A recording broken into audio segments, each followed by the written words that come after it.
Hello everyone, welcome back to our channel. कैसे हो आप लोग? I hope you well, healthy, safe and happy now.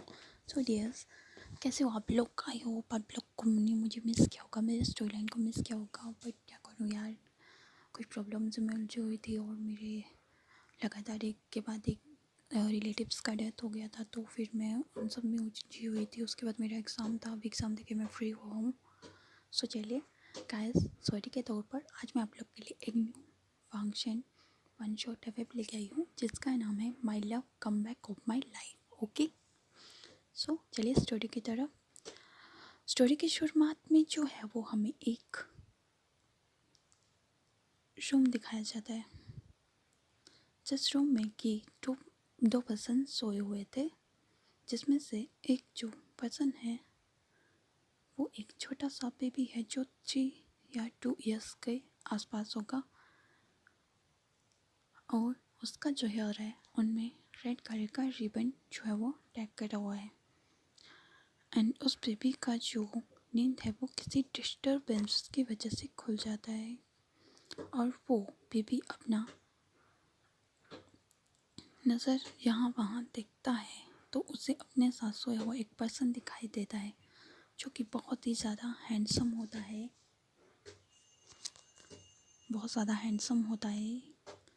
And वो जो है वो पर्सन वो कल्टिवेटेड वर्ल्ड से रिलेटेड है, वहाँ से वो संबंध रखता है कल्टीवेशन वर्ल्ड से। और जो छोटा बेबी है वो अपनी उस हाथों को उस पर्सन के फेस पे फिराते हुए कहता है अपना तोतली सी वॉइस में, बाबा सिजवी उठ गया है, प्लीज सिजवी को बात लेके दो बाबा। तभी उस पर्सन की नींद जो है वो खुल जाता है, और वो देखता है कि उसका छोटा सा बेबी जो है वो उसका जो बेबी है वो उठ चुका है।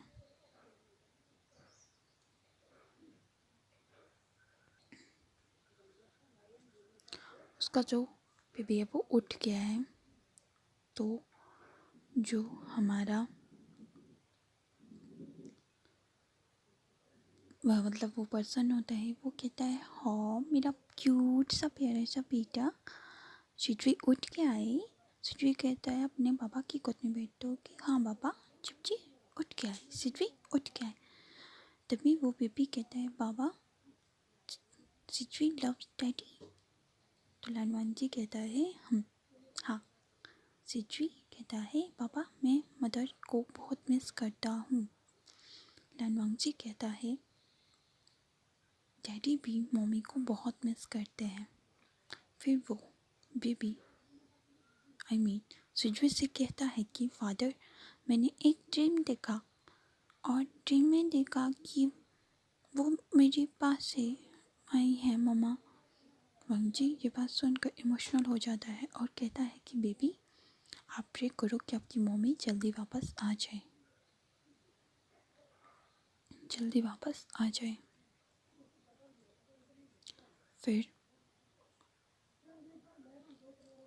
आयोन कहता है, डैडा सच्ची मदर वापस आ जाएंगी? तो लान वांगजी कहता है, हाँ my baby my cute ion. उसके बाद लान वांगजी कहता है, चलो अब फ्रेश हो जाते हैं। फिर वांगजी अपने बेबी को अपनी आर्म्स में ले जाकर वॉशरूम में जाकर जो है वो उसको फ्रेश करता है, और अपने डिस्पेंसर से कहकर वार्म वाटर लेके आने के लिए कहता है। और फिर वो बेबी आयोन को क्लोथ्स को रिमूव करता है एंड उसको अपने साथ शॉवर दिलवाता है, जहाँ पर बेबी आयोन पानी के टब में खेल रहा होता है। लान वांगजी उससे बहुत प्यार से बात दिलवाता है एंड फिर खुद भी शावर लेता है। फिर वो बेबी आयोन की बॉडी को जो ड्राई टॉवल होता है उससे साफ करता है, उसको क्लोथ्स वेयर करवाता है, खुद भी अपना क्लोथ्स वेयर करता है। फिर आयोन को लेकर अब वो अपने हाउस यानी जिंगजी से बाहर आता है, और जहाँ पर सभी ब्रेकफास्ट कर रहे होते हैं वहाँ पर आ जाता है, जहाँ पर हमें दिखाया जाता है कि ब्रेकफास्ट टेबल पर लान कुरेन और लान सीचेन उनका बेबी लान चीचेन जो है वो उनका बेबी लान चीचेन का उनका हस्बैंड भी वहीं पर अवेलेबल था।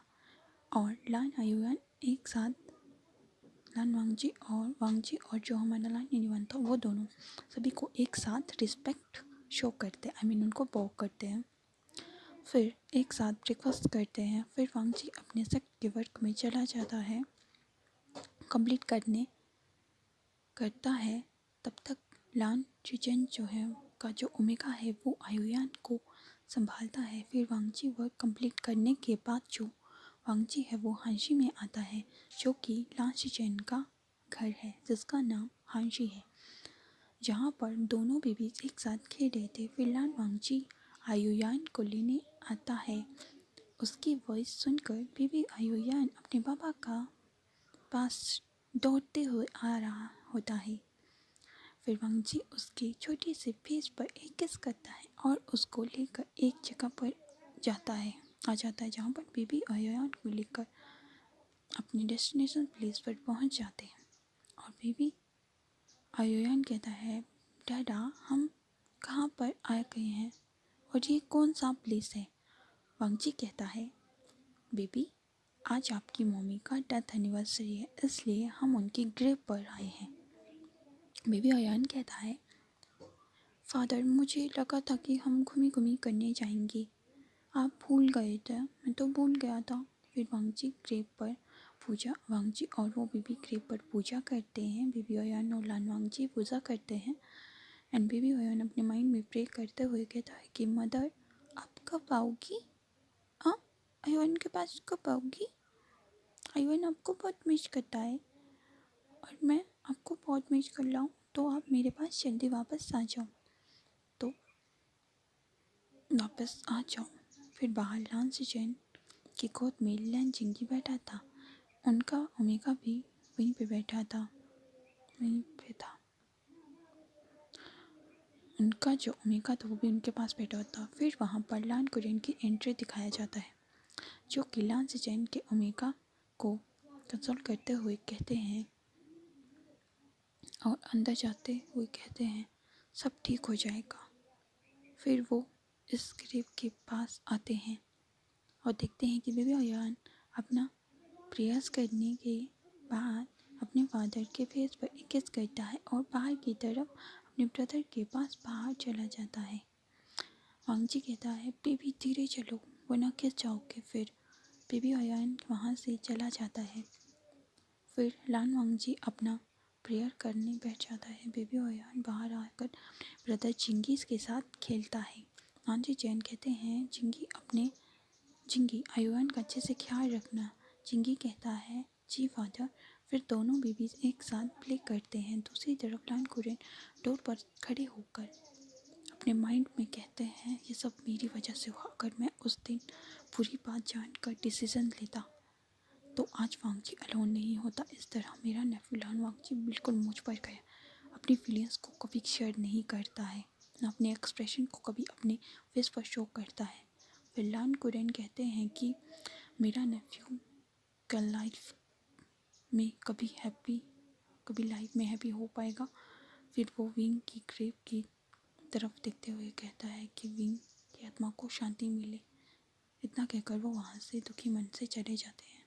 सीन शिफ्ट करके हमें भी आयुयान का दिखाया जाता है, जहाँ पर लैन वांगजी और जहाँ पर लैन जिंगी दिखाया जाता है, जो दोनों हाइड एंड सीक खेल रहे थे। पहले लान जिंगी छुप जाता है और आयुयान उसको ढूंढता है। आयुयान बहुत ज़्यादा शार्प बेबी है, जिसने अपने फादर विंग और अपने डैड वांगजी का नेचर को अडॉप्ट किया था, तो वो बहुत जल्दी से जिंगी को ढूंढ लेता है। फिर टर्न जान जिंगी की आती है, जहाँ पर उसे लान आयुयान को ढूंढना था, इसलिए लान जिंगी अब काउंटिंग स्टार्ट करता है। बेबी आयुयान हाइड हो जाता है। आफ्टर सम टाइम वांगजी अपना प्रेयर करने के बाद जब बाहर आता है तो वांगजी की आइज से आंसू नीचे गिर जाते हैं। फिर वो बाहर आ जाता है, जहाँ पर उसका ब्रदर इन लॉ साथ में बैठे हुए थे। उनसे पूछता है कि बेबी आयोयान कहाँ पर है, जहाँ पर लान चेचेन बताते हैं कि लान की जिंगी और आयोयान खेल रहे थे।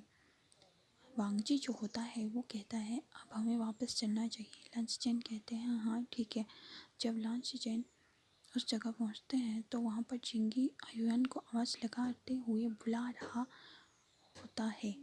आवाज़ सुनकर लान जिंगी बाहर आ जाता है बट आयोयान नहीं आता है। वांगजी यहाँ वहाँ दिखता है और अपनी बीवी को ढूंढता है बट उसे वहाँ पर बीवी आयोयान नहीं दिखता है। अब वांगजी जो होता है वो पैनिक करने लगता है। वो लान वांगजी वो जिंगी से पूछता है कि बेबी जिंगी आयोयान कहाँ पर है। तो आयोयान आंसर देता है अंकल मैं और चिंगी जो है वो हम लोग हाइड एंड सीक खेल रहे थे, तो अब उसका टर्न था छुपने का, मुझे उसे ढूंढना था तो वो मुझे नहीं मिल रहा था। मैं उसे ढूंढ रहा हूँ कब से बट वो मुझे मिल नहीं रहा। तभी लान वांगजी बहुत परेशान होता है, उसके आइज़ में भी टीयर्स आ गए होते हैं और वो कहता है मैं अपनी विंग को तो बचा नहीं पाया, मैंने उसे खो दिया बट मैं खुद को बहुत मुश्किल से संभाला बट अपने बेबी आयोन को नहीं खो सकता। फिर सभी मिलकर आयोन को सर्च करते हैं। ढूंढने पर बेबी आयोन जो होता है आता नहीं है, पता नहीं था वो उनमें से किसी को भी नहीं मिलता। वांगजी रोने वाला फेस यहाँ वहाँ ढूंढता है। उसको पूरे 2 आवर्स तक ढूंढने के बाद उसको रोने की और सिसकने की वॉइस आ रहा था, जहाँ पर वांगजी को एक दीवार के कॉर्नर से आवाज़ आ रहा था कि बेबी आयोन अपनी आंखें बंद करके रो रहा था और कह रहा था डैडा के आयोन खो गया है। वांगजी तभी उसके पास जाता है और अपने हाथ में ले लेता है और कहता है बेबी तुम ठीक हो ना। बेबी आयोन बहुत रोता है और बहुत रोने की वजह से वो वांगजी के आर्म्स में ही अनकॉन्शियस हो जाता है। लान वांगजी डर जाता है और रन करते हुए आयोन को अपने आर्म्स में लेके जिंगजी में आता है। उसके पीछे लान चेचेन और उनका हस्बैंड भी जिंगी को लेकर वहाँ पर आता है। वांगजी अपने सर्वेंट को कहकर लैन हीलर को बुलाने के लिए कहता है। लैन हीलर आ जाते हैं और वांगजी को जल्दी से हीलर बेबी आयोन को चेक करने के लिए कहते हैं। बेबी आयोन को चेक करते हैं और वो कहते हैं कि बेबी आयोन ठीक हो जाएगा। तो वांगजी कहता है मेरी बेबी को कुछ हुआ ना तो मैं मर जाऊँगा। फिर हीलर बेबी आयोन को चेक करने के बाद आते हैं और कहते हैं और तभी पूछते हैं उनसे मेरा बेबी कैसा है। हीलर कहते हैं बेबी आयोन बिल्कुल ठीक है, वो बस शॉक की वजह से बेहोश हो गए, थोड़ा टाइम में उसको होश आ जाएगा। फिर लान हीलर वहाँ से चले जाते हैं। लान वांगजी रोते हुए कहता है कि आई एम सॉरी, मैं अपने बेबी का ख्याल नहीं रख पाया। वांगजी भी वहीं पर अपने घुटनों पर बैठ जाता है और रोने लग पड़ता है। फिर टाइम स्किप करने के बाद हमें रात का दिखाया जाता है, जहाँ पर बेबी आयोन को होश आता है और वो अपने फादर वांगजी को ढूंढ रहा था। पापा आप कहाँ पर लो, चिचुई अकेला है, चिचुई डर रहा है, मुझको डर लग रहा है। वो बस रोने ही वाला था तभी वांगजी अपने रूम में वहाँ से बाहर आकर रिस्पॉन्स से बात कर रहा था। तभी उसने बेबी सुजुई का वॉइस सुनाई दिया तो वो वांगजी अपना वर्क छोड़कर रूम के एंटर किया। अपने फादर को देखकर सुजुई अपना रोता हुआ फेस लेकर अपने डैड लैन वांगजी के को हक कर लेता है और अपना छोटा छोटा सा हैंड से लान वांगजी को हक कर लेता है। लान वांगजी ने कहा कि मेरे बेबी को क्या हुआ है, वो क्यों रो रहा है। तो सिजुई ने कहा फादर सिजुई डर गया था। वांगजी ने उसको अपने आर्म्स में और क्लोज कर लिया और हक किया और अपने बेबी के फोrehead पे किस किया। फिर बेबी आयोन को उसने अपनी आर्म्स में जो है वो ले जाकर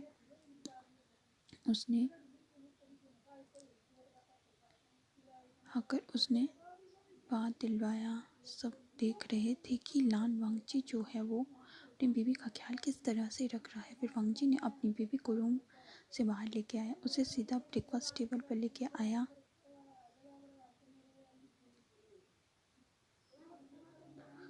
बात दिलवाया उसने उनको, जो बेबी आयोन था उसने अच्छे से ब्रेकफास्ट करवाया। सभी लोग बहुत हैरान थे। बेबी आयोन ने कहा पापा सिचुई कल डर क्या था।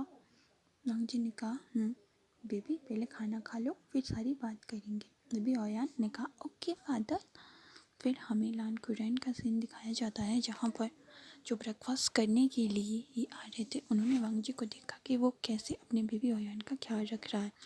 वो सोचते हैं कि आज अगर वीन जिंदा होता, लाइव होता, तो आज बेबी सिजुई अपनी मम्मी का फादर के बिना नहीं रह रहा होता और लान वांग जी अपनी लाइफ अकेले नहीं बिता रहा होता, अपने पार्टनर के बिना नहीं बिताता। फिर वो प्यार से अयन के फोrehead पर हाथ फिराते हुए हैं और कहते हैं, हमारा सिजुई कैसा है अब? तो लैन सिजुई कहता है, शिफू मैं बिल्कुल ठीक हूँ। वो जो हमारा लान कुरेन है, उन्हें हमारा लान सिजुई जो है वो शिफू बुलाता है।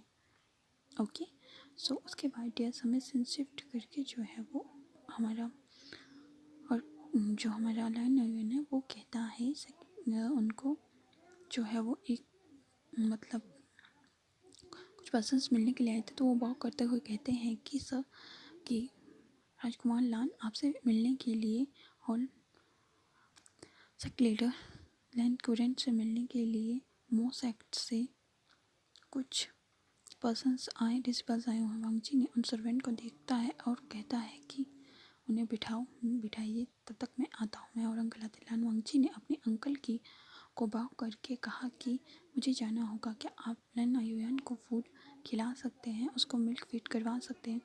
लान कुरेन ने कहा, हाँ बिल्कुल। तभी वहाँ से मैडम लान यानी लान कुरेन की वाइफ आती और कहती हैं, मेरा लान अयुयान फूड फीड करवाएगा, मैं करवा दूँगा उसको फूड फीड, तुम जाओ।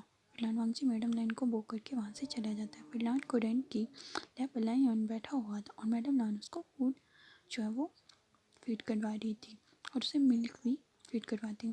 फिर अयन मैडम लान के साथ गार्डन में खेलने के लिए चला जाता है और लान कुरेन जो सेक्ट के वर्क में लग जाते हैं। लान चिचन अपनी ओमेगा और बेबी की जिंगी के साथ अपने ओमेगा के माँ बाबा के घर गए थे। फिर लान वांगजी का सीन दिखाया जाता है, जो कि अपने आसन पर बैठ जाता है और कहता है कि बोलिए आप सबको क्या कहना है। फिर मो सेक्ट के डिसिपल्स अपना प्रॉब्लम बताते हैं कि उनके सेक्ट में कठपुतलियों के अटैक्स बढ़ गए हैं, तो उन्हें आपकी उनसे मुलाकात करवानी। अरे तो वो कहते हैं कि आप हमारी हेल्प करेंगे, हमारी उनसे निपटने में, उनसे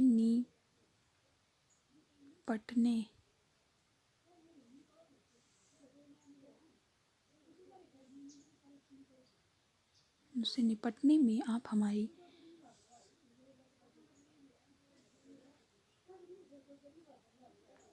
हेल्प करेंगे।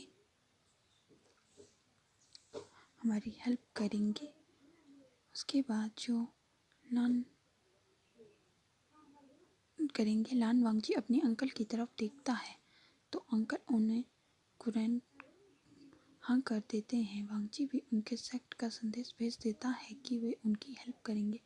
फिर वांगजी अपनी जगह से उठकर जो है वो चला जाता है। फिर लान कुरेन भी वहाँ से चले जाते हैं और ये पार्ट यहीं पर स्टॉप होता है। आई नो ये पार्ट बहुत ज़्यादा लॉन्ग हो गया है, इसका नेक्स्ट पार्ट मैं बहुत जल्दी लेके आने की कोशिश करूँगी। अगर आपको ये पार्ट पसंद आए तो प्लीज़ यार चैनल को सब्सक्राइब कर देना, वीडियोस को लाइक कर देना, बेल आइकन को प्रेस कर देना। Okay bye, thanks for watching. मिलेंगे इसके नेक्स्ट पार्ट में, तब तक के लिए bye, take care, see you, love you my वांगचन एंड चैनविंग फैमिली।